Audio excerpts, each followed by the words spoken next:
આપણા ઘરની અંદર જો થોડા થોડા શાકભાજી જેમ કે કોબીજ, ફ્લાવર, બટેકું આ બધું થોડું થોડું વધ્યું હોય તો પાઉંભાજી ન બનાવી હોય તો તમે એકદમ સરસ મજાનું મિક્સ શાક બનાવો.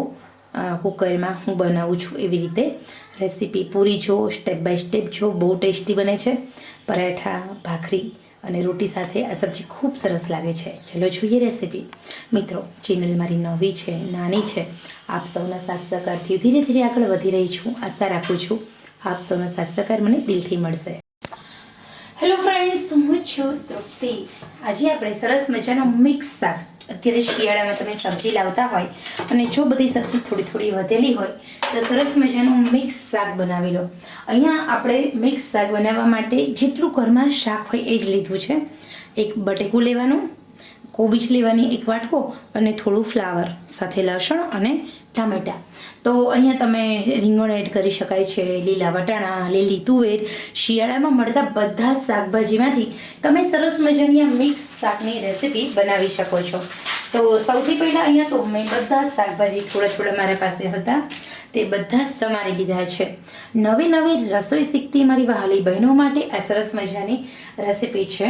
આ રેસીપી એવા લોકો માટે છે કે જે નવી નવી રસોઈ શીખે છે અને એમને ક્યારેક એવું બનતું હોય કે ઘરમાં બધું થોડું થોડું શાક હોય પરંતુ શું બનાવવું છે એનો કોઈ આઈડિયા જ ના હોય. તો ચલો કુકરમાં બનાવી લઈએ. કુકરમાં પણ એકદમ ટેસ્ટી એવું બનશે આ મિક્સ શાક. પ્રેશર કુકર છે, પ્રેશર કુકરમાં તેલ મૂક્યું છે. ટોટલ આપણે 250 ગ્રામથી થોડું વધારે શાક બને છે એટલે અહીંયા આપણે પ્રેશર કુકરમાં મેં 3 ચમચી તેલ મૂક્યું છે, કારણ કે થોડું તેલવાળું આ શાક હોય તો વધારે સારું લાગે છે એટલે.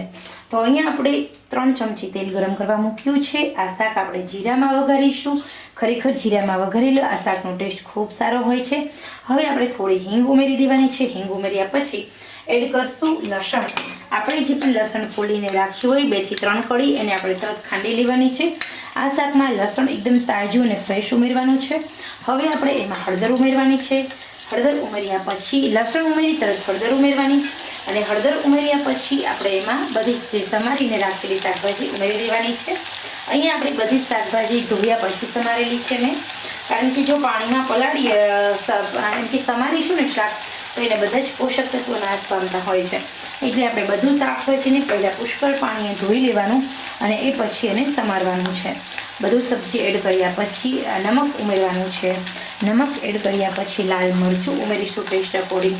લાલ મરચાંમાં થોડું કાશ્મીરી મરચું અને સાથે રેશમ પટ્ટો એ રીતે આપણે ઉમેરી દીધું છે.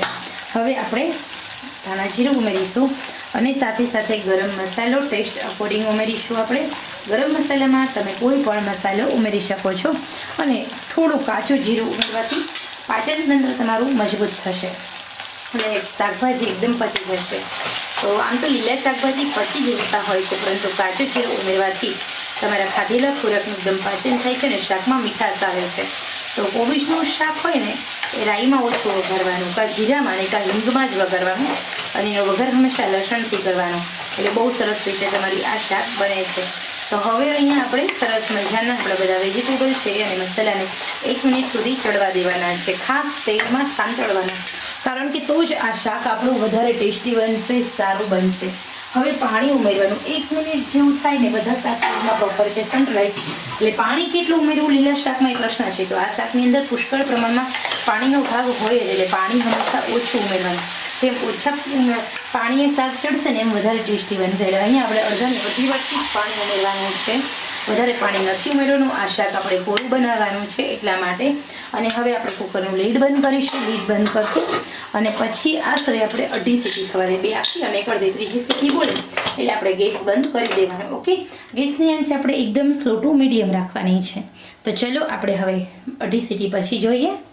તો અહીંયા આપણે એકદમ સરસ મજાનું આપણું આ શાક બનીને રેડી થઈ ગયું છે, તમે જોઈ શકો છો. તો ચલો આ શાકને સર્વ કરીએ.